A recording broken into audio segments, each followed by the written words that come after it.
بسم اللہ الرحمن الرحیم۔ سال کے روزے اور سال کے تہجد کا ثواب۔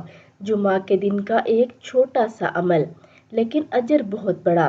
حضرت اوس بن ابی ثقفی رضی اللہ تعالیٰ عنہ سے روایت ہے کہ میں نے اللہ کے رسول صلی اللہ علیہ وآلہ وسلم کو فرماتے ہوئے سنا۔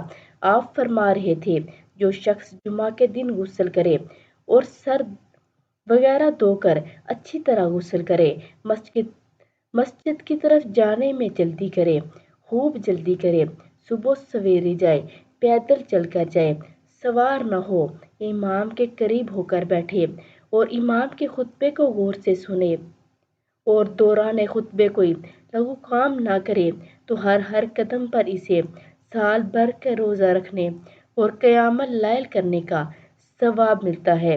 تو آپ سب بھی اس پر عمل کریں اور ویڈیو کو آگے لازمی شیئر کریں۔